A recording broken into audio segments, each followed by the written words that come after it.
മാറി നോക്കുക കൂട്ടരെ, അങ്ങോട്ട് നോക്കി ഇങ്ങോട്ട് നോക്കി തട്ടിമുട്ടി ജീവിതം പാഴാക്കലേ പ്രിയ കൂട്ടരെ.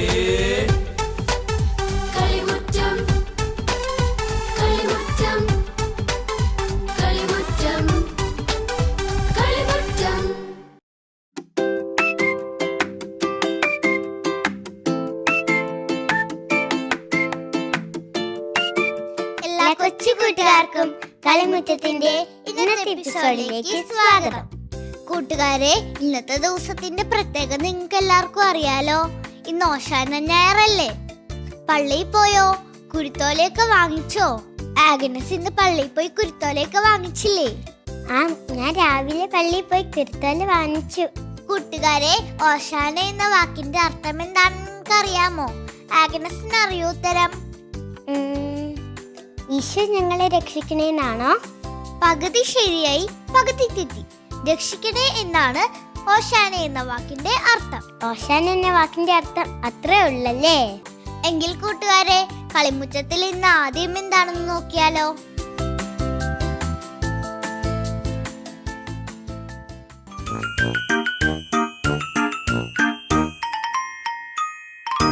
ഹലോ കൂട്ടുകാരെ, ഞാൻ നിങ്ങളുടെ സ്വന്തം പുള്ളിമാൻ. എല്ലാവർക്കും സുഖമാണോ? ഇന്ന് കഥ കേൾക്കുന്നതിന് മുൻപ് ആരൊക്കെ കഥ കേൾക്കാൻ വന്നിരിക്കുന്നതെന്ന് അറിയണ്ടേ?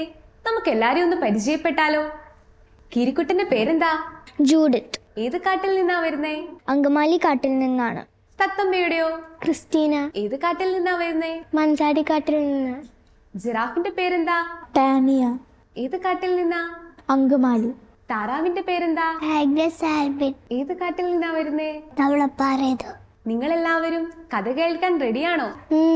നമുക്കിന്ന് ഒരു കുട്ടി പ്രവാചകന്റെ കഥ കേട്ടാലോ. നിങ്ങളെ പോലെയുള്ള ഒരു കുട്ടി പ്രവാചകൻ, ജെറമിയ പ്രവാചകൻ. പ്രവാചകൻ എന്നാൽ ആരാണെന്നറിയാമോ? കാര്യങ്ങൾ മുൻകൂട്ടി പറയുന്നവൻ. അതെ, ദൈവത്തിന്റെ നാവാണ് പ്രവാചകൻ. ദൈവത്തിന് എന്താണോ മനുഷ്യരോട് പറയുവാനുള്ളത് അത് ദൈവം പ്രവാചകൻ വഴി മറ്റുള്ളവരെ അറിയിക്കും. അതിനാണ് ദൈവം പ്രവാചകനെ നിയമിക്കുന്നത്. അത് കൊള്ളാമല്ലോ. പ്രവാചകൻ വലുതോ ചെറുതോ എന്നൊന്നുമില്ല. ദൈവത്തിന് ഇഷ്ടമുള്ള, ദൈവത്തോട് ചേർന്ന് നിൽക്കുന്ന ഓരോരുത്തരെയുമാണ് ദൈവം പ്രവാചകനായി തിരഞ്ഞെടുക്കുന്നത്. അങ്ങനെ ദൈവം തിരഞ്ഞെടുത്ത ഒരു പ്രവാചകനാണ് കുട്ടി പ്രവാചകനായ ജെറമിയ. എന്നിട്ടോ? ജെറമിയ കുട്ടിയായിരിക്കുമ്പോൾ ഒരു ദിവസം ദൈവം ജെറമിയായോട് പറഞ്ഞു, ഞാൻ നിന്നെ എന്റെ പ്രവാചകനായി തിരഞ്ഞെടുക്കുകയാണ്. അപ്പോൾ ജെറമിയായ്ക്ക് പേടിയായി. ജെറമിയ ഒരു കുട്ടിയല്ലേ, തനിക്ക് ഇത്രയും വലിയ ദൗത്യം ചെയ്യുവാനാകുമോ എന്ന് ജെറമിയ സംശയിച്ചു. ആ സംശയം ജെറമിയ ദൈവത്തെ അറിയിക്കുകയും ചെയ്തു. ദൈവം ജെറമിയായോട് പറഞ്ഞു, നീ പേടിക്കേണ്ട, നിനക്ക് ഈ ദൗത്യത്തിൽ നിന്നും പിൻവലിയുവാനും സാധിക്കുകയില്ല. നീ ജനിക്കുന്നതിന് മുൻപേ, നിന്റെ അമ്മയുടെ ഉദരത്തിൽ നീ ഉരുവാകുന്നതിന് മുൻപേ ഞാൻ നിന്നെ തിരഞ്ഞെടുത്തു കഴിഞ്ഞിരിക്കുന്നു. നിനക്ക് ഈ ദൗത്യത്തിൽ നിന്നും മാറുവാൻ സാധിക്കുകയില്ല. അപ്പോൾ ജെറമിയായുടെ പേടി കൂടി. ജെറമിയ പേടിച്ചപ്പോൾ ദൈവം എന്താ ചെയ്തത്? ദൈവം എന്ത് ചെയ്തെന്നറിയാമോ? ദൈവം ജെറമിയായെ വസന്തത്തിൽ ആദ്യമായി പൂത്ത ഒരു ബദാം മരത്തിന്റെ ചില്ല കാണിച്ചുകൊണ്ട് ജെറമിയായോട് ദൈവം പറഞ്ഞു, നിന്നെയും നിന്റെ പ്രവൃത്തികളെയും ഞാൻ ഇതുപോലെ മനോഹരവും ഫലവുമുള്ളതാക്കും. പിന്നീട് ദൈവം ജെറമിയായോട് കുശവന്റെ ആലയത്തിൽ പോകുവാൻ പറഞ്ഞു. കുശവന്റെ ആലയത്തിൽ ചെന്ന് ദൈവം കുശവനെ കാണിച്ചു കൊടുത്തു. അപ്പോൾ ജെറമിയായ്ക്ക് കാര്യം പിടികിട്ടി, ദൈവം എന്താണ് ഉദ്ദേശിച്ചതെന്ന്. ദൈവം എന്താണ് ഉദ്ദേശിച്ചതെന്ന് അറിയാമോ? കുശവൻ അവിടെ കളിമണ്ണ് കുഴച്ച് ചക്രത്തിൽ വെച്ച് പാത്രങ്ങൾ ഉണ്ടാക്കുകയായിരുന്നു. ആ പാത്രത്തിലൂടെ കുശവന്റെ വിരലുകൾ ഓടുന്നതനുസരിച്ച് പാത്രത്തിന്റെ ഭംഗി മാറിക്കൊണ്ടേയിരുന്നു. ഓരോ രൂപങ്ങളിൽ ആ പാത്രങ്ങൾ ആവുകയും ചെയ്തു. അപ്പോൾ ജെറമിയായ്ക്ക് കാര്യം പിടികിട്ടി, ദൈവം തന്നെ രൂപപ്പെടുത്തുകയാണ് എന്ന് ജെറമിയായ്ക്ക് മനസ്സിലായി. ഈ സംഭവങ്ങളൊക്കെ കണ്ടപ്പോഴേക്കും ജെറമിയായ്ക്ക് കുറച്ചൊക്കെ ആത്മവിശ്വാസം വന്നു. ദൈവം ഏൽപ്പിച്ച ദൗത്യം സ്വീകരിക്കുവാൻ ജെറമിയ തയ്യാറായി. ദൈവം അറിയിച്ചതുപോലെ ഇസ്രായേൽ മക്കൾ പാപത്തിൽ മുഴുകി കഴിയുകയായിരുന്നു. അവരെ പാപത്തിൽ നിന്നും മോചിപ്പിച്ച് അവർക്ക് പശ്ചാത്താപം നൽകി തിരിച്ചു കൊണ്ടുവരാനാണ് ജെറമിയായെ ദൈവം തെരഞ്ഞെടുത്തത്. ആ ദൗത്യം ജെറമിയ സ്വീകരിച്ചു. ദൈവത്തിന്റെ വാക്കുകളെല്ലാം ജെറമിയ ഇസ്രായേൽ മക്കളെ അറിയിച്ചു. അവർ ഭോഗാസക്തിയിലും അതുപോലെ തന്നെ ലൗകിക സുഖങ്ങളിലും അവർ മുഴുകി ജീവിക്കുകയായിരുന്നു. ജെറമിയ ദൈവം പറഞ്ഞ വാക്കുകളെല്ലാം അവരെ അറിയിച്ചു.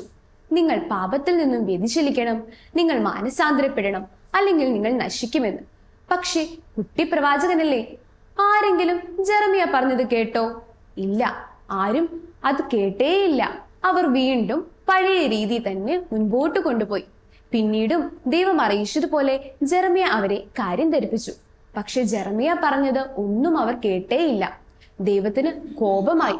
ദൈവം അവരോട് പറഞ്ഞു, നിങ്ങൾ മാനസാന്തരപ്പെട്ട് ചാക്കുടുത്ത് ചാരം പൂശി പശ്ചാത്താപിച്ചില്ലെങ്കിൽ നിങ്ങളെ ഞാൻ നശിപ്പിക്കും.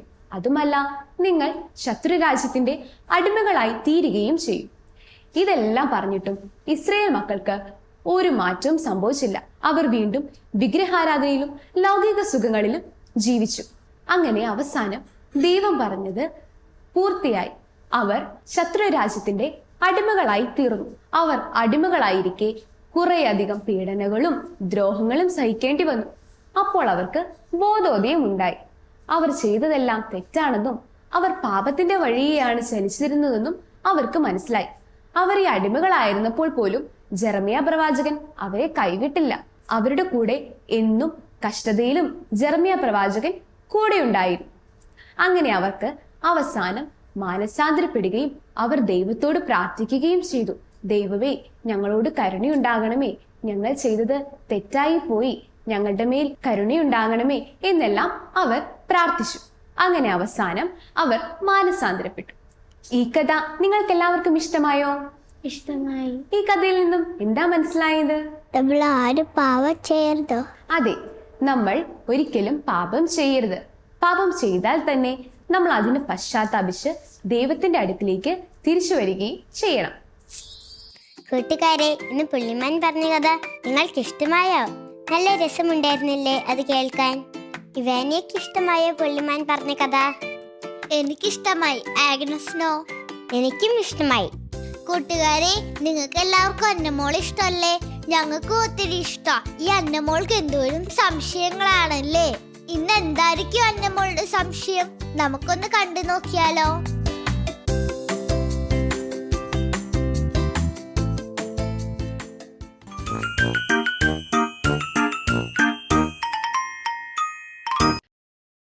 മാലാഖേ. ഹായ് അന്നമോളെ, എന്തുണ്ട് വിശേഷം? സുഖമായിരിക്കുന്നു മാലാഖേ. അതൊക്കെ പോട്ടെ, ഇന്നെന്താണ് എൻ്റെ അന്നമോളുടെ സംശയം? ഞാൻ അഖിലന്റെ വീട്ടിൽ പോയപ്പോൾ കുറെ കണ്ടൽക്കാടുകൾ കണ്ടു മാലാഖേ. ആഹാ, അത് കൊള്ളാലോ. എനിക്ക് കണ്ടൽക്കാടുകളെ പറ്റി അറിയണം മാലാഖേ. അതിനെന്താ, അന്നമോൾക്ക് ഈ മാലാഖ പറഞ്ഞു തരാലോ. കണ്ടൽക്കാടുകൾ പ്രകൃതിയുടെ ശ്വാസകോശം എന്നാണ് അറിയപ്പെടുന്നത്. ലോകത്താകെ 80ഓളം രാജ്യങ്ങളിലായി ഏകദേശം 1.4 കോടി ഹെക്ടർ കണ്ടൽക്കാടുകൾ ഉണ്ട് അന്നമോളെ. ഇന്ത്യയിൽ അത് 6470 ചതുരശ്ര കിലോമീറ്റർ ആണ്. എത്ര തരത്തിലുള്ള കണ്ടൽക്കാടുകളാണ് മാലാഖേ ഈ ലോകത്തുള്ളത്?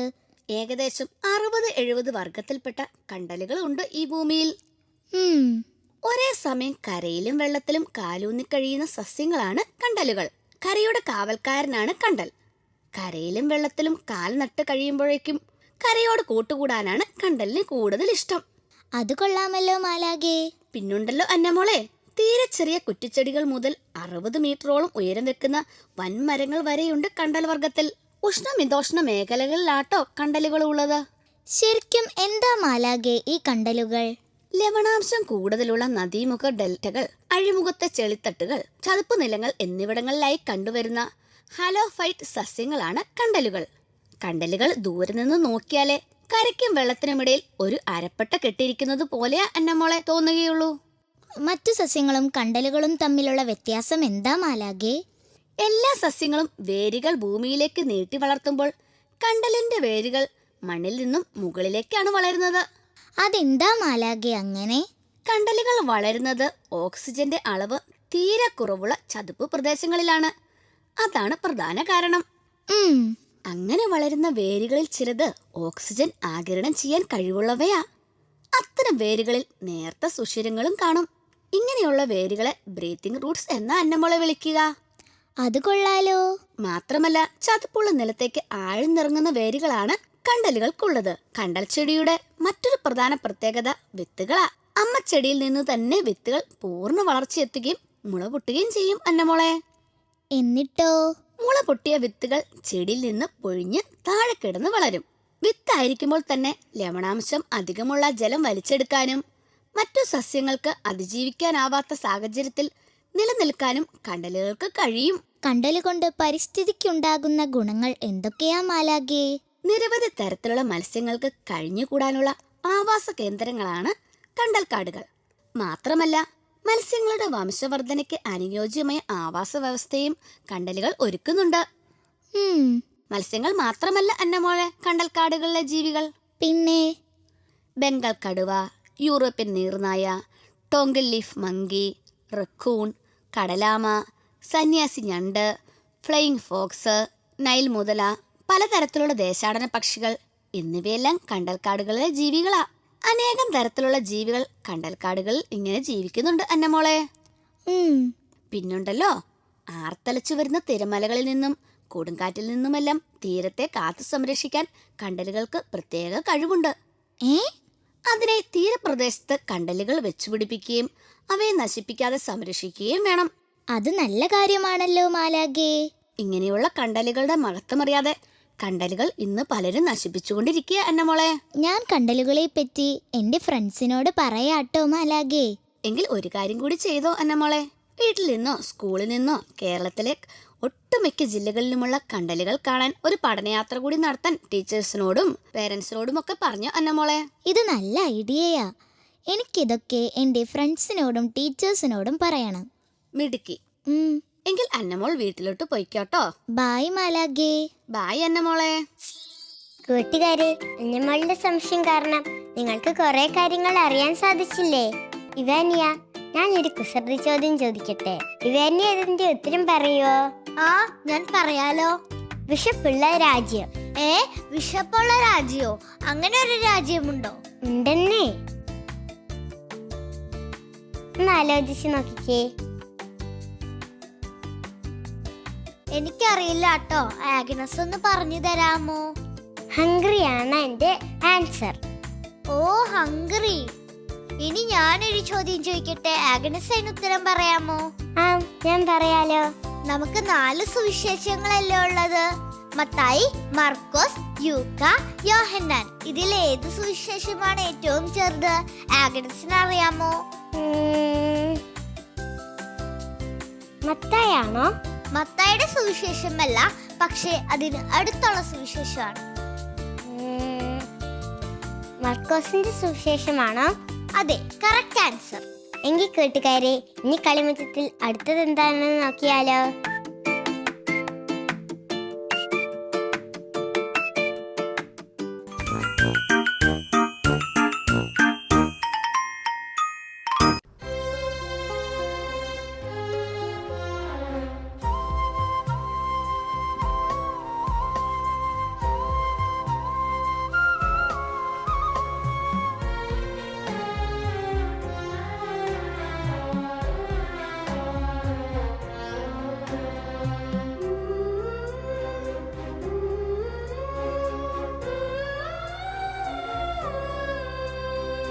കുരിശിലേറി ഉയിരു നൽകിയ സ്നേഹം, തിരുനിണത്താൽ കഴുകി നീ എൻ്റെ പാപം. കുരിശിലേറി ഉയിരു നൽകിയ സ്നേഹം, തിരുനിണത്താൽ കഴുകി നീ എൻ്റെ പാപം. തന്മുറിവിനാൽ എന്നെ സ്വന്തമാക്കിയ ദൈവം, വിരിഞ്ഞ കരവുമായി മാടി വിളിക്കുന്ന സ്നേഹം, ദിവ്യ സ്നേഹം, നിത്യസ്നേഹം. കുരിശിലേറി ഉയിരു നൽകിയ സ്നേഹം.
കുരിശിലേറി ഉയിരു നൽകിയ സ്നേഹം തിരുനിണത്താൽ കഴുകി നീ എൻ്റെ പാപം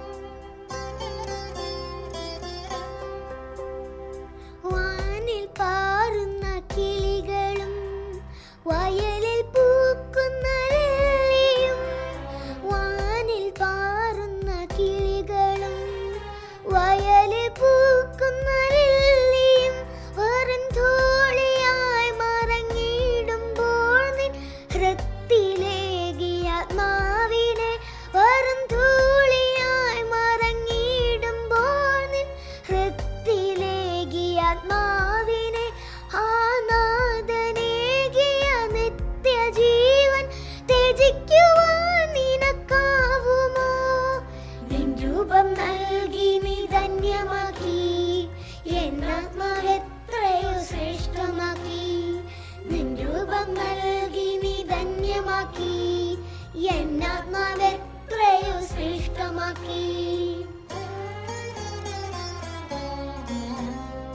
കുരിശിലേറി ഉയിരു നൽകിയ സ്നേഹം തിരുനിണത്താൽ കഴുകി നീ എൻ്റെ പാപം കുരിശിലേറി ഉയിരു നൽകിയ സ്നേഹം തിരുനിണത്താൽ കഴുകി നീ എൻ്റെ പാപം തൻ മുറിവിനാൽ എന്നെ സ്വന്തമാക്കിയ ദൈവം വിരിഞ്ഞ കരവുമായി മാടി വിളിക്കുന്ന സ്നേഹം ദിവ്യ സ്നേഹം നിത്യസ്നേഹം കുരിശിലേറി ഉയിരു നൽകിയ സ്നേഹം തിരുനിണത്താൽ കഴുകി നീ എൻ്റെ പാപം. കൂട്ടുകാരെ, ഇന്നത്തെ കളിയരങ്ങ് നിങ്ങൾക്ക് ഇഷ്ടമായോ? നല്ല രസമുണ്ടായിരുന്നില്ലേ ആ പാട്ട് കേൾക്കാൻ? ആഗ്നസിനൊരു ബൈബിൾ വചനം കാണാതെ അറിയാമോ? ദൈവത്തിന്റെ ഇഷ്ടം നിറവേറ്റുന്ന ആരോ അവനാണ് എൻ്റെ സഹോദരനും സഹോദരി. മർക്കോസ് 4:35. മിടുക്കിയാണല്ലോ ആഗ്നസ്. എങ്കിൽ ഞാനൊരു ചോദ്യം ചോദിക്കട്ടെ. ബൈബിളിലെ ആദ്യത്തെ വചനം എന്താണ്? ആദിയിൽ ദൈവം ആകാശവും ഭൂമിയും സൃഷ്ടിച്ചു. ഉൽപ്പത്തി 1:1. കറക്റ്റ് ആണ് ഇവാനിയ പറഞ്ഞത്. എങ്കിൽ നമുക്ക് കളിമുറ്റത്തിൽ അടുത്തത് എന്താണെന്ന് നോക്കിയാലോ? ഇവാനിയയ്ക്ക് ഗെയിം കളിക്കാൻ ഇഷ്ടമല്ലേ? എങ്കിൽ നമുക്ക് ഒരു ഗെയിം കളിക്കാൻ പോയാലോ? എനിക്ക് ഇഷ്ടമാ, നമുക്ക് പോവാം.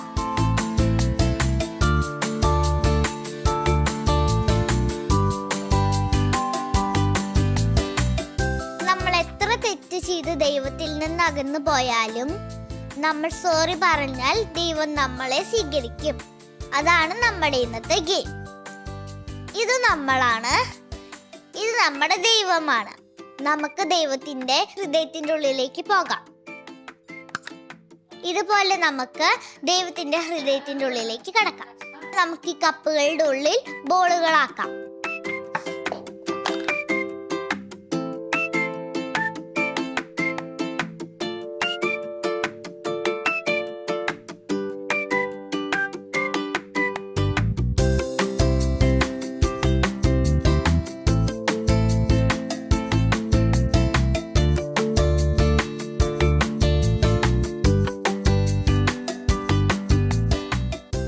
കൂട്ടുകാരെ, നമുക്ക് തെറ്റുകളൊന്നും ചെയ്യാതെ ദൈവത്തിന്റെയായി മാറാം. ഇവാനിയയ്ക്ക് ഗെയിം ഇഷ്ടമായോ? എനിക്ക് ഒത്തിരി ഇഷ്ടമായി. ആഗ്നസിന് ഇഷ്ടമായോ? എനിക്ക് ഒത്തിരി ഇഷ്ടമായി. എങ്കിൽ നമുക്ക് അങ്ങോട്ട് പോകാം. ഓക്കെ.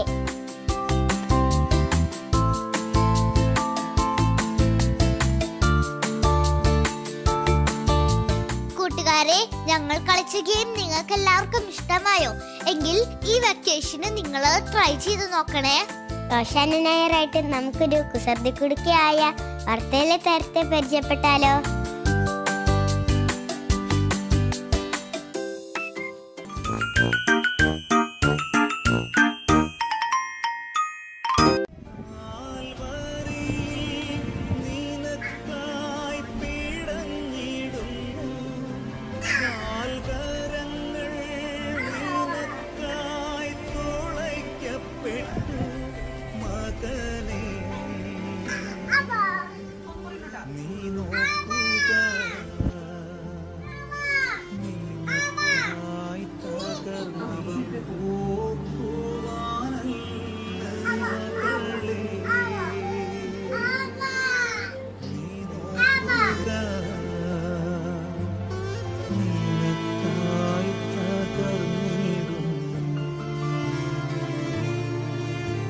നല്ല രസമുണ്ടായിരുന്നില്ല കുഞ്ഞിവാവ അഭിനയിച്ചത് കാണാൻ?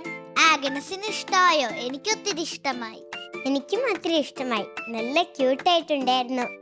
ഈ ആഴ്ച ജന്മദിനം ആഘോഷിക്കുന്ന കൊച്ചു കൂട്ടുകാരെ നമുക്കൊന്ന് വിഷ് ചെയ്താലോ?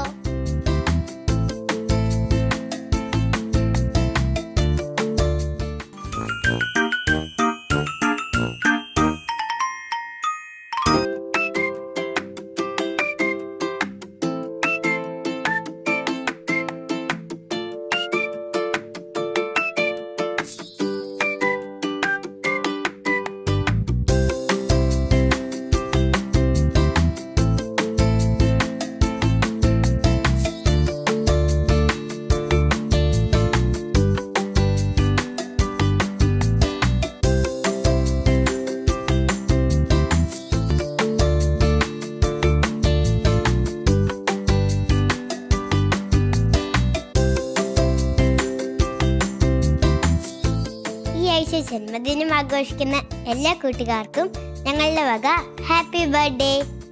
ഈ ആഴ്ച കളിമുറ്റത്തിൽ സെലക്ട് ചെയ്തിരിക്കുന്നത് ആരുടെ പടമായിരിക്കും? നമുക്കൊന്ന് കണ്ടു നോക്കിയാലോ?